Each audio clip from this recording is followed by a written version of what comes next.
Добрый день. Сегодняшний семинар посвящен анализу олимпиадных работ регионального этапа Всероссийской олимпиады школьников по астрономии. Представляю состав жюри.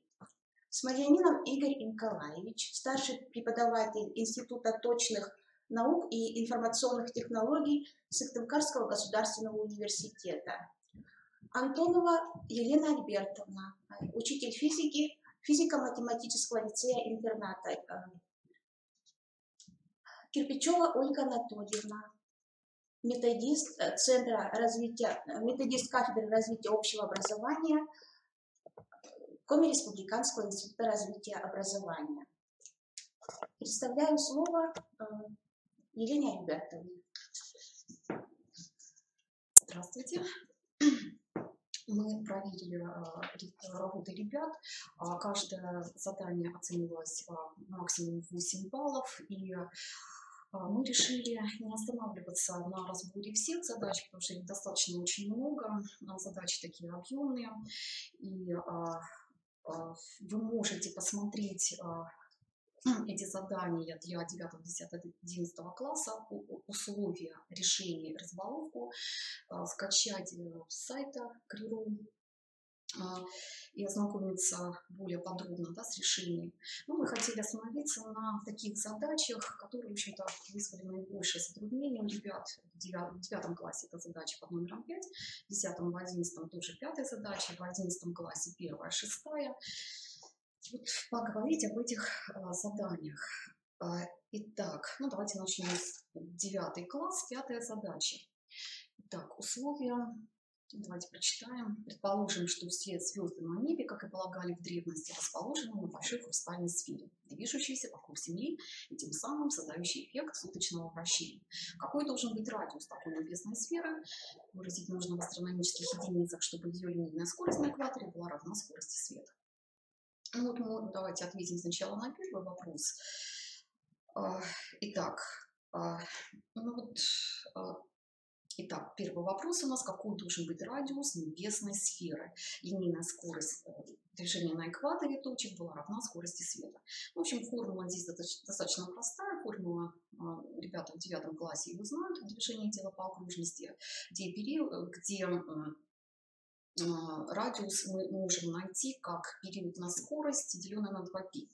Вот эта формула, она ниже представлена. Но смотрите, на данный момент Земля поворачивается вокруг своей оси за период, равный 23 часа 56 минут. То есть нужно брать вот этот период. Если вы, ребята, в разбаловке системе оценивания, точнее сказано, что если в качестве периода вращения сферы звезд берутся солнечные сутки 24 часа, то оценка за первый этап снижается на 1 балл. Поэтому нужно было брать именно период 23 часа 56 минут.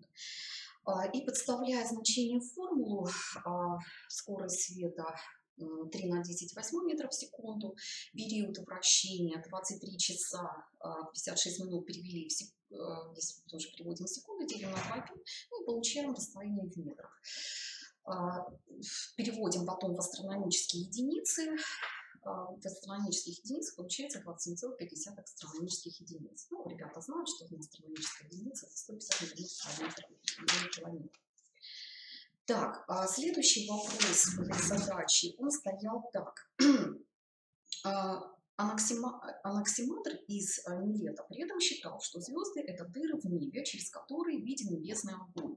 Угловой диаметр звезды Конопус равен 0,69 секунды. Мог бы человек тогда пролезть дыру, соответствующую Конопусу?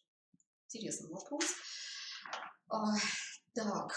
Итак, смотрите, что нам здесь известно. Нам известен угловой размер звезды в секундах, и нам нужно найти линейный размер.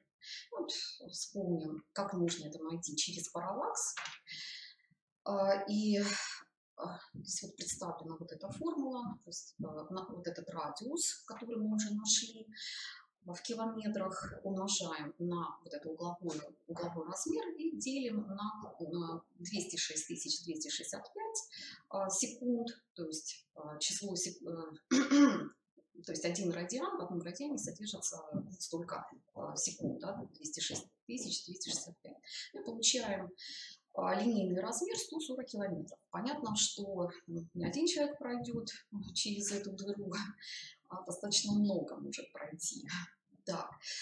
Надо сказать, что вот за нахождение радиуса здесь давали 2 балла. 2 балла. Но если вы взяли период 23 часа 56 минут, за нахождение вот этого линейного размера 140 километров этой дыры тоже 2 балла. За формулу, ну, если вы написали формулу, допустим, не посчитали, тогда 1 балл. Ну и следующий вопрос. Так, следующий вопрос. Предположим далее, что звезды – это постоянные источники света, а звездные сутки на Земле увеличиваются на 2 миллисекунды за 100 лет. Какова скорость расширения хрустальной сферы, если ее линейная скорость вращения на экваторе постоянно и равна скорости света? Итак, значит, какова скорость расширения вот этой хрустальной сферы? Линейная скорость постоянно, да, и равна скорости света. Да. Ну вот, продолжительность звездных суток мы можем здесь записать. Так, сейчас повыше здесь, да, вот она, да, у нас вот продолжительность звездных суток меняется на Земле линейно. Ну, вот по этой формуле, где t нулевое, 23 часа 56 минут, плюс t, вот t с точкой, это скорость ее изменения. То есть t с точечкой это, там сказано в задаче, что каждый, еще раз, да, эти условия мы прочитаем, что звездные сутки увеличиваются на 2 миллисекунды за 100 лет. То есть 2 миллисекунды, 2 миллисекунды, 3 миллисекунды делим на 100 лет, то есть мы найдем, насколько увеличиваются сутки, то есть найдем, что, насколько изменяются сутки за 1 год.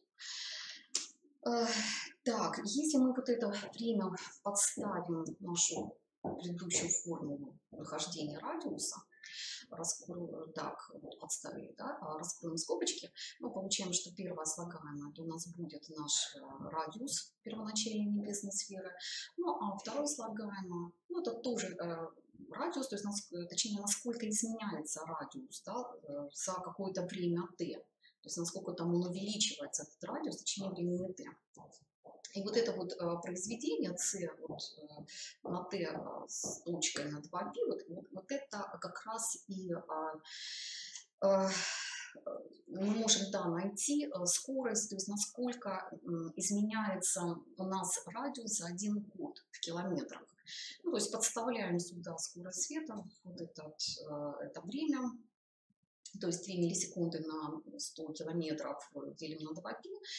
Ну вот, посчитав, получаем вот такое число. То есть каждый год у нас радиус увеличивается на 0,95 километров. Ну вот за это тоже, за нахождение вот этой скорости линейной мы так давали тоже 2 балла. Ну и последний вопрос.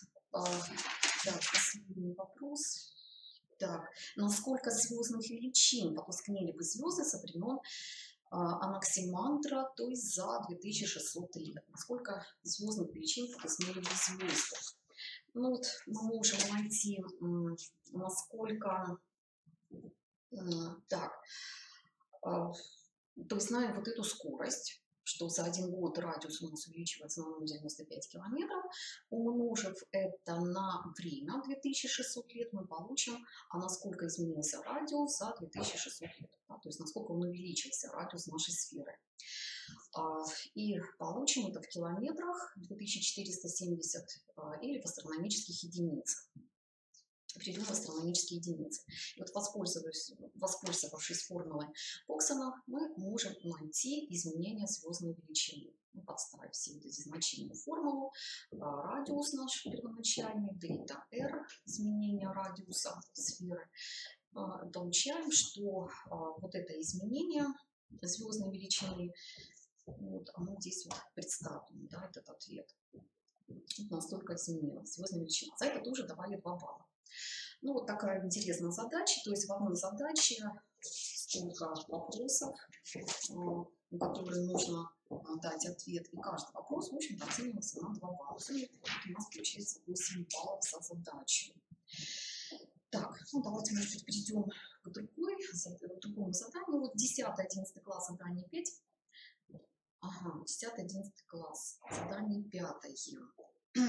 Оно было общее для 10-11, тоже оценивалось 8 баллов. Итак, ну, давайте прочитаем здесь условия. Так,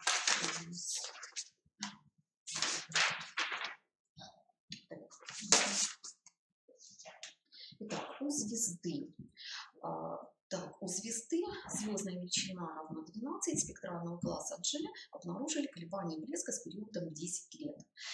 Вызванное прохождением планеты по ее диску в полосе F глубина составила 1,5% по яркости, а в линии H 1,52% по яркости. Оцените размер планеты и высоту ее атмосферы. Считая атмосферу, состоящей из атомарного водорода и непрозрачной в линии H, а орбиту планеты круговой, лежащей на луче зрения. Определите максимальное угловое расстояние между планетой и звездой. Ну, давайте попробуем сначала на первый вопрос здесь ответить. Итак, здесь нужно внимательно посмотреть на условия, обратить внимание на спектральный класс этой звезды. Спектр класса относится к G. То есть это говорит, что это означает, что звезда, она по своим характеристикам похожа на Солнце. Итак, вот это очень важный момент. Если вы это определили, то дальше уже проще эту задачу можно решить. Итак, значит, еще раз, по своим свойствам звезда похожа на Солнце. А раз так, тогда, зная орбитальный период планеты, он составляет 10 лет, по третьему закону Кеплера мы можем найти расстояние между планетой и звездой. По третьему закону Кеплера. Получается это расстояние 4,64 астрономических единиц. Вот за это нахождение этого расстояния давали 2 балла. Так, следующее. Ну вот, так, следующее. Давайте высчитаем радиусы. Так. Так, следующее, оцените размеры. Да? Мы идем размеры планеты, то есть радиус планеты и высоту ее атмосферы. Так, вот если мы прочитаем внимательно условие, эта планета, она проходит по диску звезды, по диску, ну, звезду будем считать сам Солнце. Естественно, эта звезда, она затмевает это Солнце, то есть она уменьшает яркость, да, уменьшает яркость этой звезды. И яркость, как мы видим, да, она уменьшается, ну, здесь вот в процентном соотношении, здесь 1,5%. То есть, смотрите, то есть если чем больше диаметр, или точнее, чем больше площадь поверхности планеты, понятно, что меньше будет яркость этой звезды. Ну и чем меньше, понятно, площадь планеты, ну, по отношению к площади поверхности звезды, тем, понятно, яркость будет больше. И таким образом отношение, то есть вот если мы найдем отношение площади планеты к площади поверхности звезды, вот это отношение, оно будет равно как раз вот этому 0,5%. Ну, здесь надо еще перевести десятичную дробь. Ну, как бы вот, другими словами, то есть вот это 0,5%, то есть это какая часть, да, составляет в процентном соотношении площадь планеты от всей площади поверхности звезды. И ну, здесь список сокращаются. R здесь радиус мы берем, мы считаем, что звезда, она по характеристикам похожа на наше Солнце, поэтому здесь берем радиус нашего солнышка, подставляем и найдем здесь радиус вот этой звезды в километрах. Дальше мы можем найти высоту атмосферы. Так, эта атмосфера, она состоит из водорода, водородная атмосфера. И если считать там читаем дальше, да, в линии H у нас вот 1,52 по яркости, да, процентов составляет по яркости, то есть получается, что еще, если учитывать атмосфера затмевает яркость Солнца, то тогда, используя ту же формулу, только к радиусу планеты прибавляем высоту атмосферы, это равно 0,150, мы можем найти отсюда высоту. Ну, высота вот этой атмосферы, она составляет 600 километров. Вот здесь, значит, так, по-моему, 2 балла. Здесь еще раз надо посмотреть разбаловку. Радиус планеты, если вы нашли 2 балла, высоту атмосферы на планете тоже 2 балла. Ну, вот здесь вот можно было догадаться, что это за процентная, да, что это за процент по яркости, догадаться, что это есть не что иное, как отношение площадей звезды к площади, планеты, да, к площади звезды, то есть нашего Солнца, да, то задача здесь решается очень просто. Ну и последнее, давайте найдем, определим максимальное угловое расстояние, максимальное здесь сказано, да, угловое расстояние между планетой и звездой. Так, ну вот, что нам известно задача? Нам дана звездная величина звезды, 12-я звездная величина. Так, мы знаем абсолютную звездную величину. Так, это вот у нас, да, большое, это 5 равно 5 для, ну, считаем, что звезда у нас Солнце, да, для солнышка это 5. И воспользовавшись формулой, мы можем найти расстояние, максимальное расстояние до звезды, планеты до звезды в парсеках. Вот. Это расстояние составляет 250 парсек. Ну и далее вот этот отрезок, кстати, вот это расстояние нам необходимо было вычислить в самом начале для того, чтобы найти вот это расстояние, да, в астрономических единицах от звезды до планеты, 4,64 астрономических единиц, для того, чтобы найти потом уже вот это максимальное угловое расстояние. И вот это вот отрезок 4,64 астрономических единиц, он будет виден с такого расстояния под углом. Да, вот этот угол, то есть мы это расстояние в астрономических единицах делим на расстояние в парсеках и получаем вот это угловое, максимальное угловое расстояние. Оно составляет 0,2 секунды. Вот. Ну, другими словами, да, за это давали, да, максимальное, вы нашли вот это максимальное угловое расстояние, за это давали 2 балла. Вот. Так, ну вот эта задача была что для 10, что для 11 класса одинаково. В общем-то, тут мало даже, в общем-то, справился с ней. Кто-то вообще даже не приступал к этой заданию. Так, ну давайте, может быть, мы рассмотрим сейчас 11 класс, первую задачу 11 класса. Так, смотрим, читаем условия.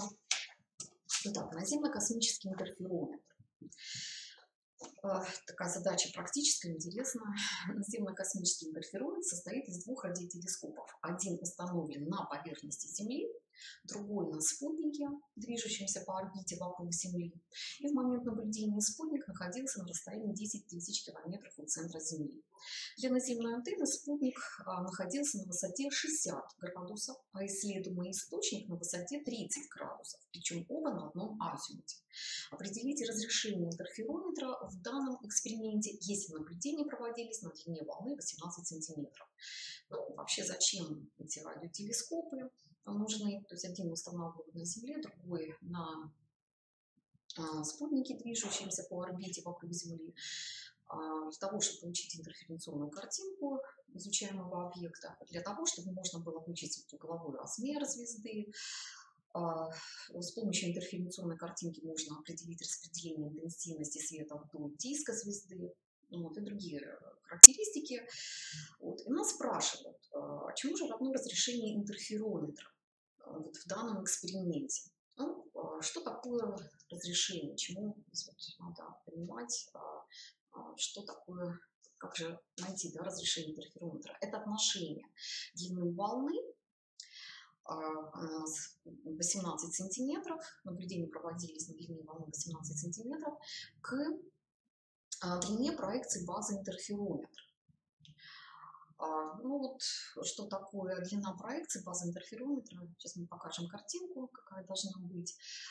Здесь еще вот это отношение, оно умножается на 1,22. Но если вот этого коэффициента нет, 1,22, за это баллы не снижались. То есть главное, чтобы было это отношение. Была вот эта формула разрешения длина волны на длину проекции базы интерферометра.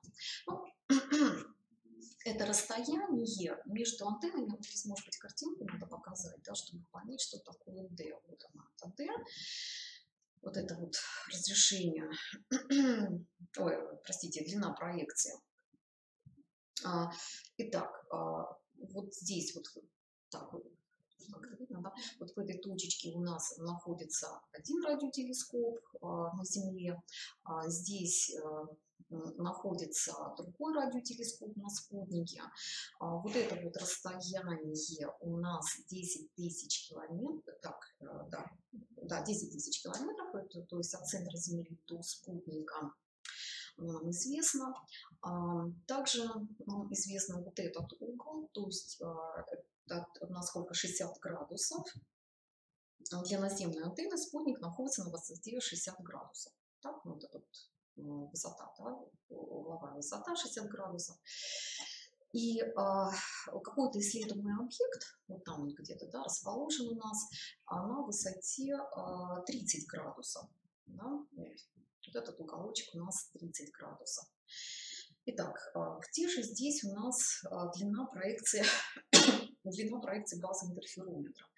Ну, вот этот вот отрезочек, вот если мы рассмотрим здесь вот этот прямоугольный треугольник такой, да, то D это есть проекция, другими словами, проекция ну, вот этой базы D, вот это расстояние между двумя радиотелескопами, вот это расстояние между двумя телескопами, которые на Земле и на спутнике, называют базой. И вот это D маленькая, да, это есть, ну, другими словами, проекция этой базы. И вот эта вот проекция базы, то есть да, D, ну, мы можем найти как, ну, из этого прямоугольного треугольника вот эту гипотенузу, да, треугольника D, умножаем на синус вот этого угла, вот этот угол у нас будет составлять 30 градусов. То есть вот это D получается равно половине вот этой базы D.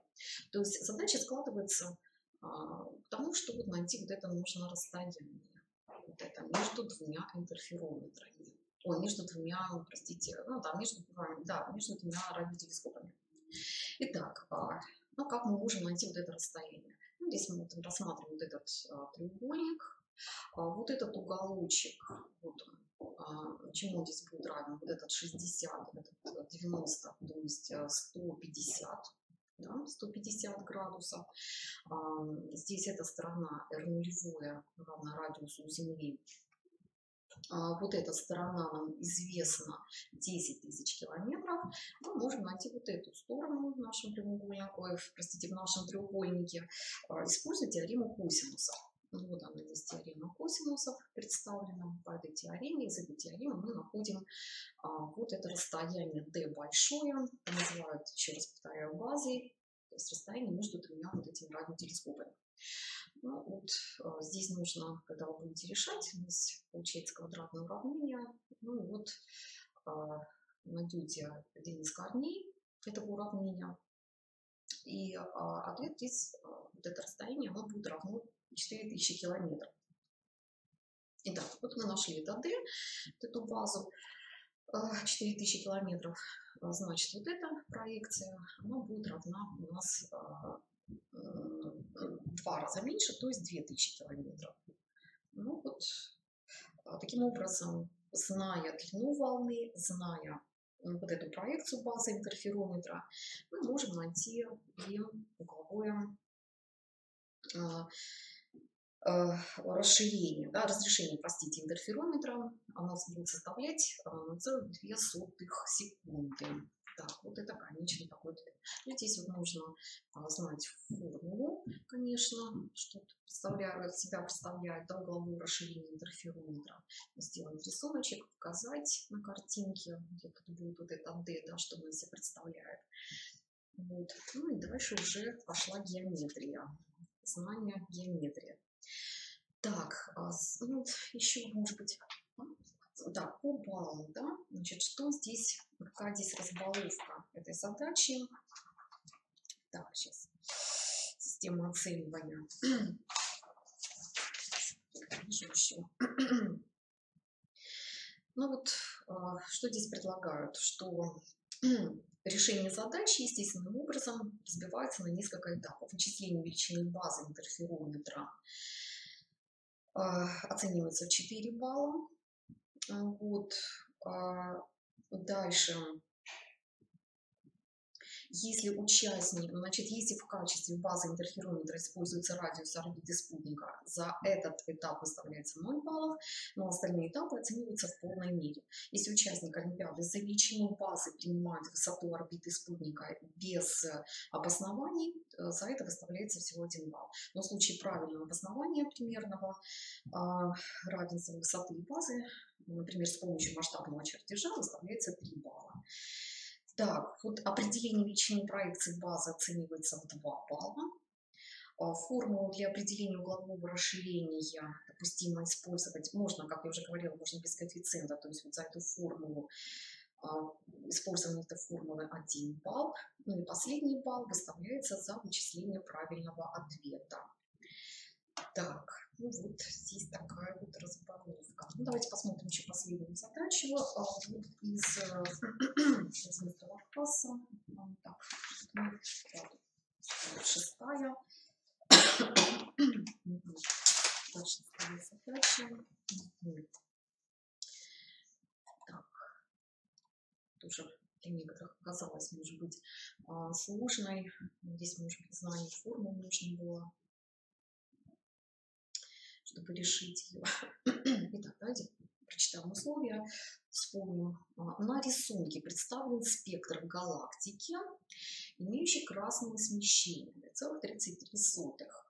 По оси абсцисс, здесь вот дан график, смотрим на этот график, по оси абсцисс отложена длина волны в логарифмическом масштабе в микрометрах. По оси ординат у нас идет измеренная спектральная плотность потока излучения, а также в логарифмическом масштабе. Так вот, данная галактика, она относится к так называемым субмиллиметровым галактикам. В них практически все излучение звезд поглощается и переизлучается пылью в сублимированном, субмиллиметровом диапазоне электромагнитного спектра. Оцените характерную температуру пыли в галактике. Итак, то здесь нужно еще раз оценить характерную температуру пыли в галактике. Так, конечно, нам понадобится здесь наш график. Да, здесь не случайно. Так вот, предполагаемое решение. Мы будем считать, что излучение пыли близко чернотельному.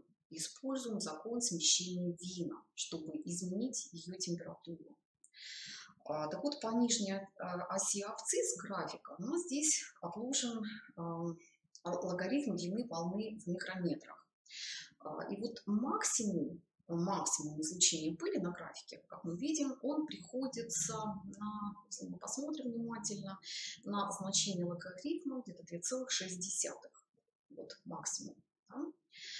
Излучение пыли приходится, еще раз, да, 2, здесь, да, получается 2,6. Следовательно, используя закон смещения Вина, мы можем найти длину волны, да, измеренную длину волны. 10 возводим, так, степени берем, да, 2,6, возводим степень 2,6, получается 4 микрометра. Итак, это измеренная длина волны. За это дается 2 балла. Так, так вот, это длина волны принятого излучения, да, измеренная.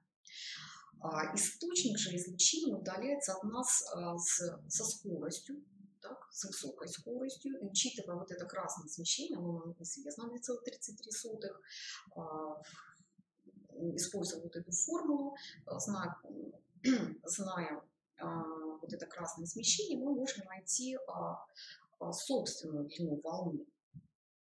Итак, то есть собственная длина волны, то есть в системе отчета, да, самой галактики, получается 120 микрометров. То есть за это давали тоже 2 балла.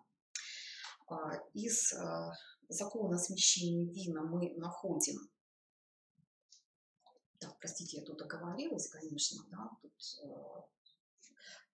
Так, это мы находим, извините, пожалуйста, да, вот здесь длину волны измеренную, это мы нашли по графику, да, так, логарифм у нас здесь получился 2,6, вот по графику, да, мы нашли 400 микрометров, тут уже тороплюсь, поэтому, видимо. Так, по закону смещения Вина мы находим температуру.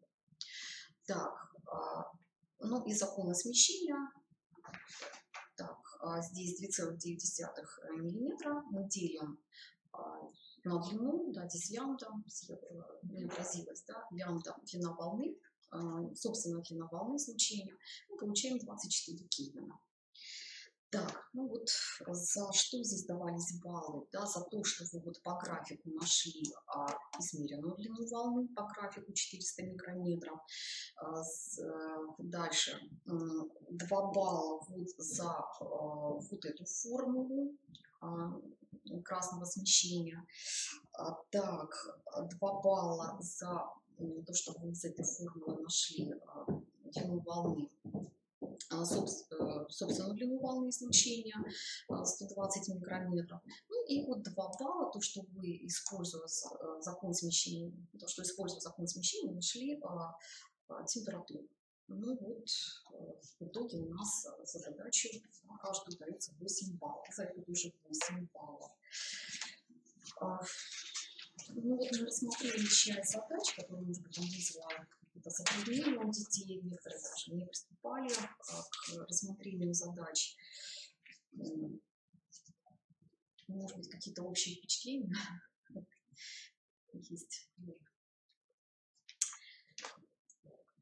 Сложные задания. Да, задания достаточно сложные были для ребят, в том числе для ребят 9 класса. И, конечно, здесь надо хорошо знать и математику, обладать математическими знаниями, особенно геометрией, конечно, и физику, не только астрономию, да, знания астрономии, знания физики здесь нужны, вот, глубокие, чтобы участвовать в олимпиадах по астрономии. Ну и, конечно, иметь большой огромный кругозор, знание формул. Вот. Ну, максимальное количество баллов, которые у нас посчитали, то у нас, наверное, это 10. Ну, если, конечно, работать, заниматься глубоко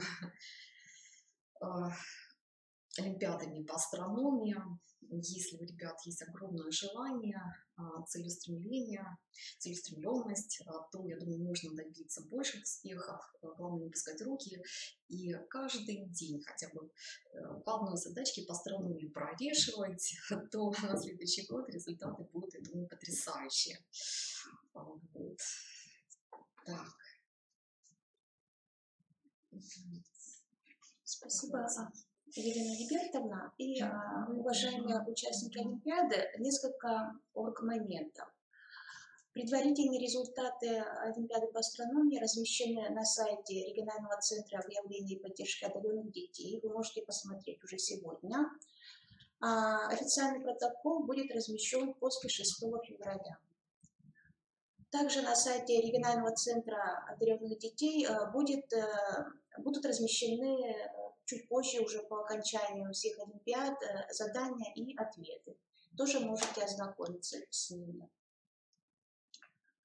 И в течение сегодняшнего дня и завтрашнего дня вы можете отправить запрос на показ работ или подать заявление на апелляцию. На электронный адрес resagim@mail.ru.